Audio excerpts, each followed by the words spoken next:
Las políticas públicas se basan en marcos conceptuales que los decisores gubernamentales manejan. Pueden ser erróneos o pueden ser acertados. Lo que propone el artículo es discutir precisamente la idea de seguridad que se vuelve el soporte de esas políticas de mano dura, que se vuelve el soporte de esas respuestas militaristas en el ámbito de la seguridad en América Latina. Y al discutir esta idea que sostiene las políticas de seguridad, lo que propongo es revisar el fundamento de esa idea de seguridad, que está normalmente vinculado a una mirada en donde el Estado se lo valora positivamente sin pensar en el proceso histórico de la formación del Estado y sin pensar en el proceso histórico de la construcción del Estado en América Latina, pero también en el mundo. Y la segunda parte, que es fundamental, es entender cómo se lograría desactivar las estructuras afectivas que sostienen esta estructura de políticas de mano dura en materia de seguridad. Y esa estructura afectiva está galvanizada por la emoción del miedo, por la sensación de desconfianza e incertidumbre, y son precisamente ante esos estados emocionales, ante esos climas emocionales, que los sectores sociales, que las fuerzas políticas progresistas, de izquierda, democráticas, normalmente no suelen disputar. Y por eso, ante una mirada de miedo y zozobra social, la respuesta de militarizar, más policías, más mano dura, parecería que es la única alternativa.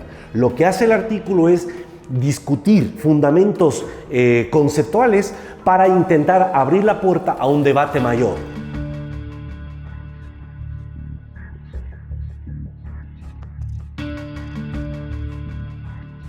El campo político de la seguridad, o lo que denomino campo político, significa que es un campo en donde se pugna, se lucha por disputar la protección y la represión social.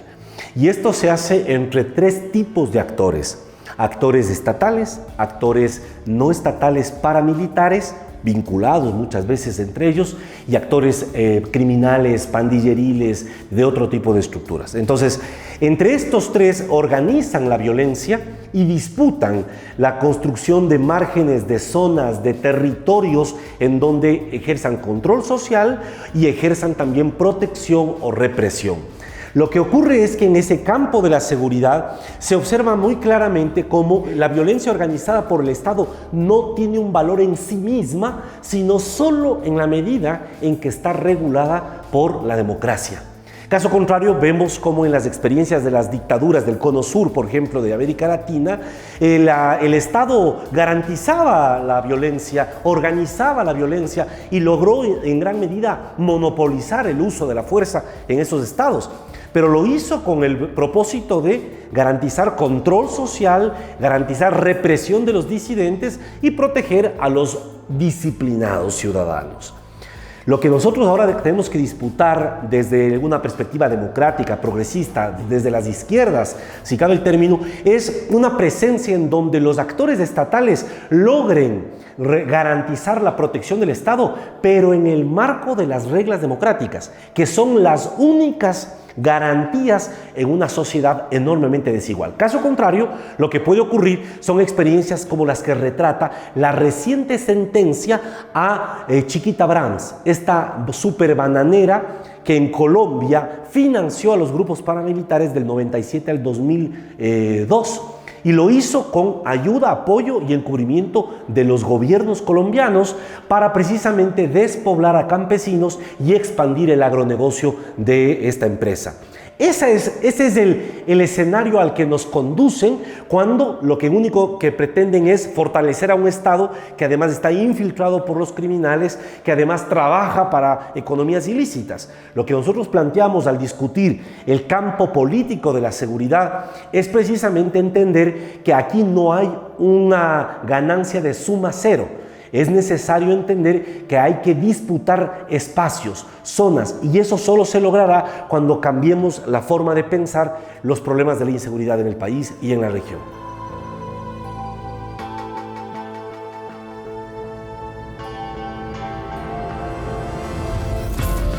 Bueno, el problema es que al no tener una propuesta programática, lo que hacen generalmente es reproducir esta narrativa militarista con la que se entiende el problema de la inseguridad. Y por lo tanto, de acuerdo a las etiquetas que se utilicen, se articulan las decisiones. Hoy en el Ecuador, por ejemplo, se ha colonizado la agenda mediática y la agenda pública con 3 etiquetas fundamentalmente: narcotráfico, terrorismo y crimen organizado. Y por lo tanto, desde los actores oficiales y desde los agentes del Estado vinculados al ámbito de la seguridad, a partir de cómo entienden esas 3 etiquetas, van también construyendo un relato que legitima las políticas de mano dura, que legitima la presencia militar en las calles. Desde las izquierdas, como no se construye un programa alternativo para la seguridad o para enfrentar la crisis de inseguridad que tiene el país, que es además un haz de crisis, entonces pierden terreno ante estas respuestas inmediatistas. Y ahí yo creo que hay una deficiencia enorme para entender cuáles son las estructuras nuevamente de sentimiento que movilizan a la población a optar incluso por candidatos que ofrecen mano dura y no a pensar que el problema que nosotros vivimos hoy tiene raíces estructurales, pero también agentes que están impulsando y promoviéndolo. Y por lo tanto un programa desde las izquierdas para la inseguridad debería también pasar por construir una agenda que abarque medidas de corto, mediano y largo plazo, pero con un horizonte estratégico distinto. Y ese horizonte estratégico es el que hay que disputar.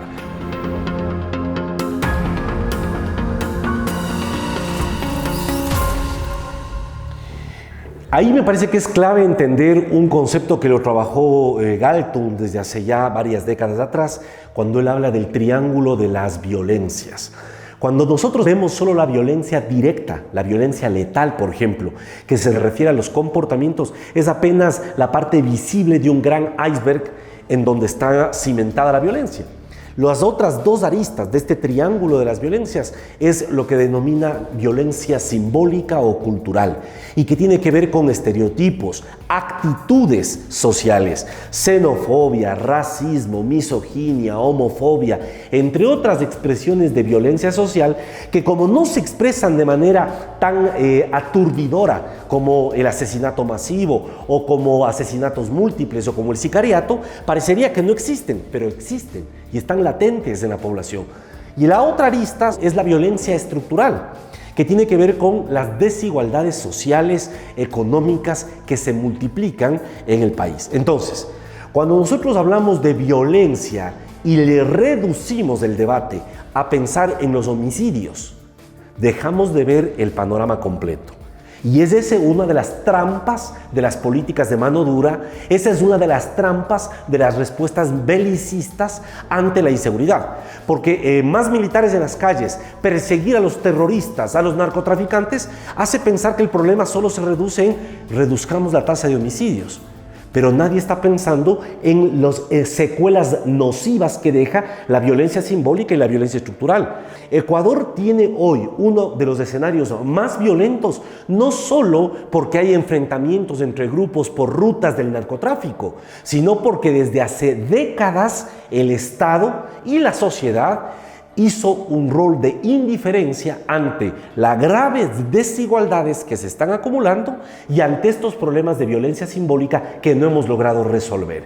Mientras no haya una política que abarque integralmente estas 3 violencias, las respuestas de la acción gubernamental seguirán siendo parciales y de muy poca capacidad. Hay que transformar el contexto de la violencia si queremos realmente construir un escenario de paz.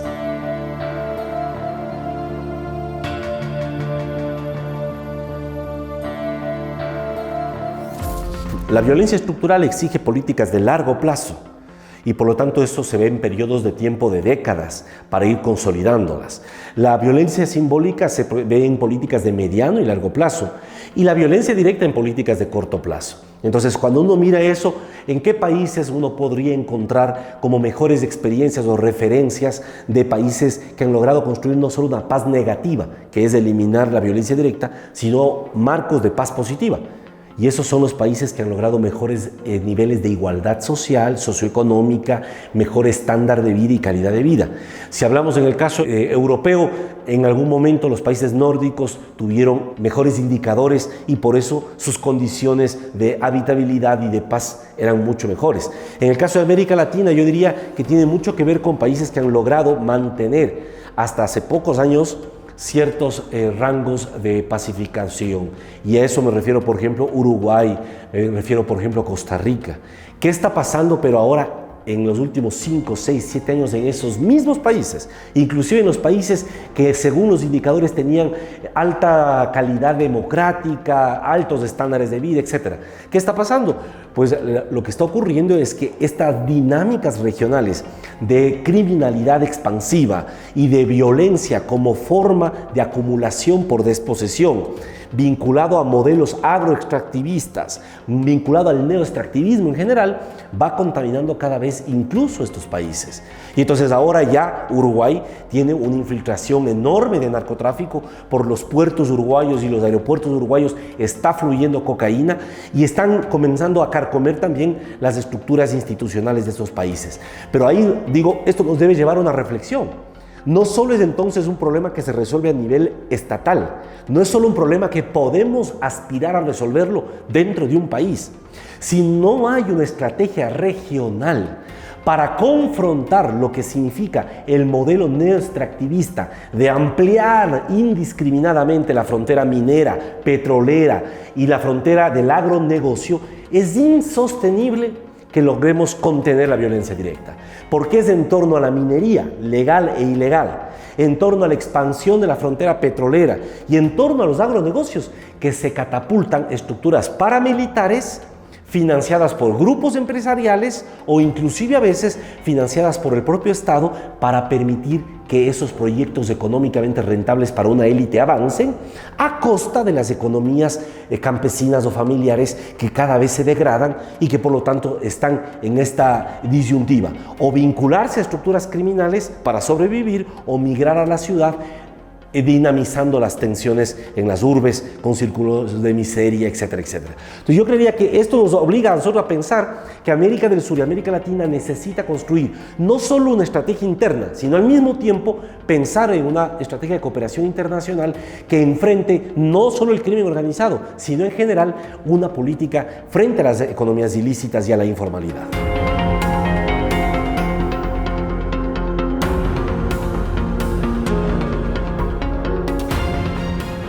Bueno, la primera me parece clave es entender por qué hay una despolitización. Primero, porque cuando se suele hablar de crisis de seguridad en el Ecuador o en algún país y se presenta la necesidad de afrontar los problemas que vive la población en el día a día por la falta de protección ciudadana, se pierde de vista que detrás de esa falta de protección ciudadana hay conflictos políticamente no tratados. Responder a los problemas de la conflictividad sociopolítica con una respuesta netamente securitista es precisamente despolitizar el debate. Ejemplo número 1. Sabemos que zonas como el cantón Durán en Ecuador es una de las zonas más violentas hoy por hoy. Pero al mismo tiempo, el cantón Durán, durante los últimos 25 o 30 años, no ha logrado tener ni siquiera la cobertura al 100% de servicios básicos como agua potable, acceso a luz eléctrica, regularización de tierras y de bienes inmuebles. Por lo tanto, si se pretende una política de intervención en Durán para resolver la inseguridad que vive Durán, no puede nunca ir solo presencia policial o militar, sin un proyecto político que responda a esas necesidades y a esas carencias. Sin resolver los agravios sociales más graves, es insostenible una estrategia de seguridad. O en otras palabras, cuando se despolitizan los problemas que enmarcan la seguridad o la inseguridad en un país, lo que se hace es desconectar la política de seguridad de la política económica. Y ahí se incurre en esta despolitización. La mejor política de seguridad para países como Ecuador, con enormes desigualdades, es una buena política económica que promueva la inclusión socioeconómica. Pero en el Ecuador eso no está ocurriendo y por eso el fracaso de las estrategias de seguridad.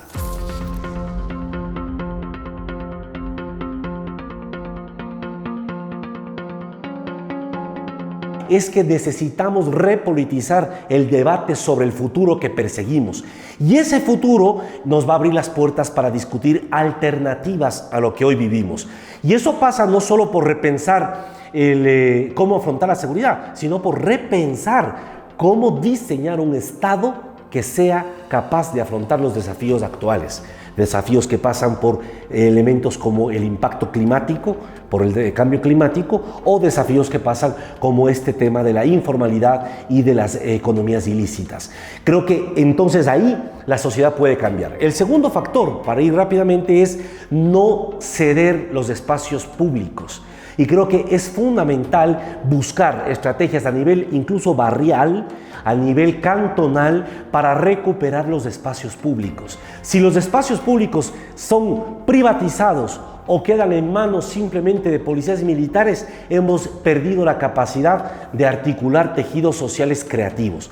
Y el tercer elemento clave para las sociedades actualmente es recuperar nuestra capacidad de imaginar la sociedad a partir de propuestas estéticas y culturales. Y creo que ahí hay mucho que hacer. Por eso gana terreno rápidamente las narcoculturas, porque no estamos disputando estéticamente la construcción de un imaginario social sobre cómo nos vemos y sobre cómo quisiéramos vernos. Y esos hacedores de imágenes son los intelectuales y los artistas en toda colectividad humana. Y a ellos hay que corresponsabilizarles por la orientación que nos ayuden a construir en la sociedad.